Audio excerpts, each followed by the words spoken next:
믿기 힘들겠지만 단 한 발의 총성이 전 세계를 지옥으로 만들었습니다. 1914년 6월 28일 사라예보의 한 모퉁이에서 울린 총소리가 4년간 1천만 명의 목숨을 앗아갔죠. 그런데 더 충격적인 건 이 모든 비극이 운전사의 길 잘못 들기에서 시작되었다는 겁니다. 한 번의 실수가 어떻게 인류 역사상 가장 참혹한 전쟁으로 이어졌는지 지금부터 그 믿을 수 없는 이야기를 파헤쳐 보겠습니다. 20세기 초 유럽은 화약고였습니다. 각국은 서로를 견제하며 동맹을 맺고 있었죠. 독일과 오스트리아 헝가리가 한편이었고 프랑스와 러시아가 다른 한편이었습니다. 영국은 애매한 위치에서 균형을 잡고 있었고요. 모든 나라가 전쟁을 예상하고 있었지만 누구도 그것이 이렇게 참혹할 줄은 몰랐습니다. 프랑스는 독일에게 빼앗긴 알자스 로렌 지역을 되찾고 싶어 했습니다.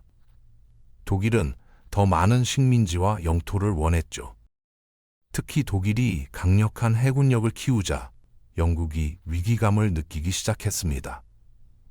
바다의 제왕이던 영국에게 독일의 해군 증강은 직접적인 위협이었거든요. 그런데 이 모든 긴장의 중심에는 오스트리아 헝가리 제국이 있었습니다. 이 거대한 제국 안에는 다양한 민족들이 살고 있었는데 특히 슬라브계 민족들은 독립을 꿈꾸고 있었죠. 보스니아와 헤르체고비나의 세르비아인들도 마찬가지였습니다. 그들은 러시아의 지원을 받아 범슬라브주의 운동을 펼치고 있었거든요. 바로 이런 상황에서 페르디난트 황태자가 사라예보를 방문한 겁니다. 그것도 미리 공개된 루트로 오픈카를 타고 말이죠. 이게 얼마나 위험한 일인지 모든 사람이 알 수 있었습니다. 실제로 첫 번째 암살 시도가 있었죠. 네델코 차브리노비치라는 청년이 황태자의 차량에 폭탄을 던졌습니다. 하지만 이 폭탄이 빗나갔어요. 황태자의 차량이 아니라 뒤따르던 수행원들의 차량을 명중시켰죠. 이때 황태자가 그냥 떠났다면 역사는 완전히 달라졌을 겁니다. 하지만 페르디난트 황태자는 부상당한 수행원들을 문병하기 위해 병원으로 향했습니다. 바로 이 선택이 운명을 바꿔놓았죠. 병원으로 가는 길에서 운전사가 길을 잘못 들었습니다. 그리고 차량이 멈춘 바로 그 자리에 실패한 암살자 중 한 명인 가브릴로 프린치프가 서 있었던 거예요. 이런 우연이 있을 수 있을까요? 프린치프는 망설이지 않고 방아쇠를 당겼습니다. 황태자와 그의 부인이 그 자리에서 숨을 거뒀죠. 오스트리아 헝가리 제국은 분노했습니다.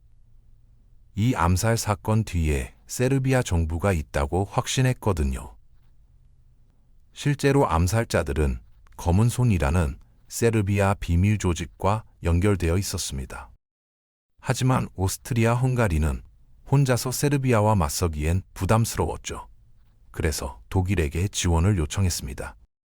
독일 황제 빌헬름 2세는 이를 기회로 봤습니다. 독일은 오스트리아 헝가리에게 이른바 백지수표를 줬죠. 무엇을 하든 지원하겠다는 의미였습니다. 이 결정이 얼마나 치명적인지 당시에는 몰랐을 겁니다. 오스트리아 헝가리는 세르비아에게 받아들일 수 없는 최후 통첩을 보냈습니다. 세르비아 영토 내에서 오스트리아 관리들이 수사할 수 있게 하라는 것이었죠. 이는 사실상 주권 포기를 의미했습니다. 세르비아가 이를 거부하자 1914년 7월 28일 오스트리아 헝가리가 선전포고했습니다. 그런데 문제는 동맹체계였습니다. 세르비아는 러시아의 보호를 받고 있었고 러시아는 프랑스와 동맹이었습니다. 독일이 오스트리아 헝가리를 지원하면서 도미노가 무너지기 시작했죠. 러시아가 동원령을 내리자 독일이 러시아에게 선전포고했습니다. 그리고 프랑스에게도 선전포고했죠. 영국은 처음에 중립을 유지하려 했습니다. 프랑스와는 협상 협정만 있었을 뿐 정식 동맹은 아니었거든요. 하지만 독일이 벨기에를 침공하면서 상황이 바뀌었습니다. 영국은 벨기에의 중립을 보장한 조약에 서명한 나라였거든요. 독일에게는 슐리펜 계획이라는 전략이 있었습니다. 러시아는 영토가 넓고 동원 속도가 느릴 것이라고 판단했죠.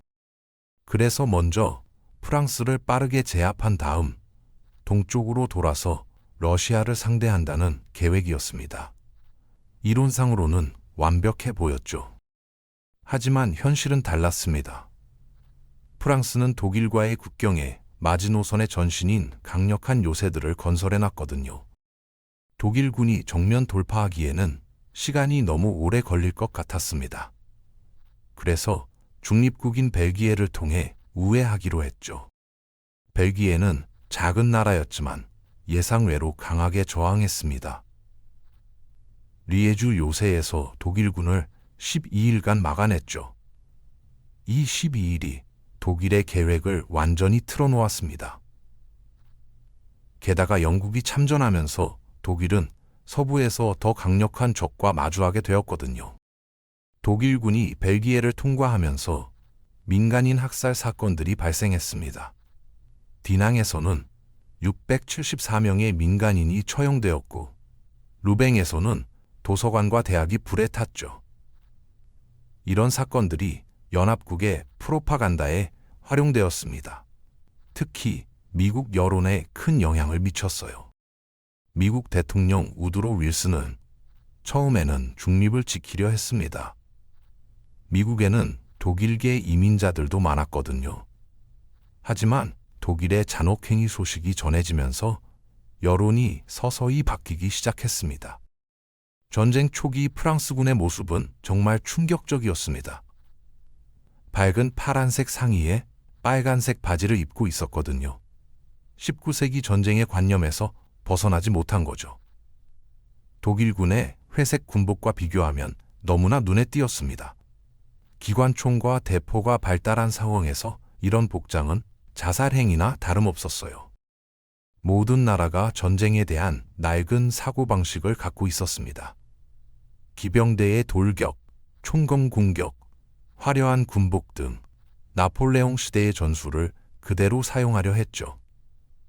하지만 기관총과 철조망, 독가스가 등장한 20세기 전쟁에서는 통하지 않았습니다. 러시아는 독일의 예상보다 훨씬 빠르게 동원되었습니다. 동프로이센으로 진격한 러시아군을 막기 위해 독일은 서부 전선에서 병력을 빼야 했죠. 하지만 탄넨베르크 전투에서 힌덴부르크와 루덴도르프가 러시아군을 완전히 포위 섬멸했습니다. 9만 명의 러시아군이 포로가 되었죠. 오스트리아 헝가리군의 상황은 더욱 심각했습니다.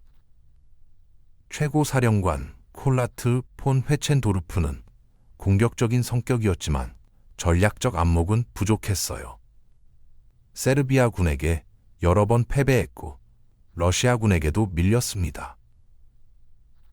독일이 계속해서 지원해야 하는 상황이 되었죠. 서부 전선에서 독일군은 파리 근교까지 진격했습니다. 프랑스 정부는 보르도로 피난을 고려할 정도였어요. 하지만 마른 강에서 기적이 일어났습니다. 프랑스 총사령관 조제프 조프르가 반격을 명령한 거죠. 마른 전투에서 독일군 전선에 틈이 생겼습니다. 영국 원정군과 프랑스군이 이 틈을 파고들었죠. 독일군은 어쩔 수 없이 후퇴해야 했습니다. 빠른 승리를 노렸던 슐리펜 계획이 완전히 무너진 순간이었어요. 양군은 서로를 측면에서 공격하려고 북쪽으로 이동했습니다. 이를 바다로의 경주라고 부르죠. 결국 해안에서 스위스까지 이어지는 참호선이 만들어졌습니다. 서부 전선의 참호전이 시작된 거예요. 참호전은 인류 역사상 가장 참혹한 형태의 전쟁이었습니다. 양쪽 참호 사이의 무인지대는 죽음의 땅이었죠. 수일간의 포격 후에 병사들이 참호에서 뛰어나와 적진을 향해 돌격했습니다. 하지만 기관총과 철조망 앞에서 수천 명이 쓰러졌어요. 솜 전투에서는 첫날에만 영국군이 6만 명의 사상자를 냈습니다. 베르댕 전투는 10개월간 계속되었고 양군 합쳐 70만 명이 죽거나 다쳤어요. 몇 킬로미터, 때로는 몇백 미터의 땅을 위해 수만 명이 목숨을 잃었습니다. 참호 안의 생활도 지옥이었습니다. 진흙과 시체, 쥐들, 그리고 각종 질병이 병사들을 괴롭혔죠. 포탄 쇼크로 정신을 잃는 병사들이 속출했습니다. 이를 전쟁 신경증이라고 불렀어요. 하지만 당시에는 이를 비겁함으로 여겨 처벌하기도 했습니다. 독가스도 등장했습니다. 처음에는 염소가스를, 나중에는 더 치명적인 머스터드 가스를 사용했죠. 가스 마스크가 개발되었지만 화학 무기의 공포는 병사들의 정신을 더욱 황폐하게 만들었습니다. 전쟁은 점점 총력전의 양상을 띠었습니다. 민간인들도 군수 공장에서 일해야 했고 여성들이 남성들의 일자리를 대신했죠. 배급제가 실시되고 모든 자원이 전쟁에 동원되었습니다. 바다에서는 독일의 잠수함이 활개를 쳤습니다. 1915년 루시타니아호 침몰 사건은 미국 여론을 크게 자극했어요. 1198명이 목숨을 잃었는데 그중 128명이 미국인이었거든요. 독일은 잠시 무제한 잠수함 작전을 중단해야 했습니다. 하늘에서도 새로운 형태의 전쟁이 벌어졌습니다. 처음에는 정찰용으로 사용되던 비행기가 점차 전투기로 발전했죠. 리히트호펜 남작 같은 에이스 파일럿들이 등장했습니다. 하지만 당시 항공기의 생존율은 극도로 낮았어요. 동부전선에서는 러시아가 서서히 무너져가고 있었습니다. 브루실로프 공세로 잠시 반등했지만 전반적으로는 독일과 오스트리아에게 밀리고 있었죠. 러시아 내부에서는 혁명의 기운이 꿈틀거리고 있었습니다. 1917년 미국이 참전하면서 전쟁의 양상이 바뀌기 시작했습니다. 독일의 무제한 잠수함 작전과 침범한 전보가 결정적 계기였죠. 미국의 참전은 연합국에게 결정적인 우위를 안겨주었습니다. 결국 1918년 12월 12일 독일이 항복하면서 대전쟁이 끝났습니다. 하지만 그 대가는 너무나 컸어요. 약 1천만 명이 목숨을 잃었고 2천만 명이 부상당했습니다. 유럽의 젊은 세대가 통째로 사라진 거나 다름없었죠. 이 전쟁은 우리에게 무엇을 가르쳐주는 걸까요? 한 발의 총성이 어떻게 세계를 지옥으로 만들 수 있는지, 그리고 인간의 오만함이 얼마나 참혹한 결과를 낳을 수 있는지를 보여줍니다. 기술의 발전이 반드시 인류의 행복을 보장하지는 않는다는 것도 깨닫게 되죠. 무엇보다 평화가 얼마나 소중한 것인지, 그리고 그것을 지키기 위해 얼마나 많은 노력이 필요한지를 일깨워줍니다. 전쟁의 참상을 기억하고 되풀이하지 않는 것이 우리의 책임이겠네요. 다음에는 이 대전쟁이 어떻게 더 큰 비극의 씨앗이 되었는지 그 이야기를 들려드리겠습니다.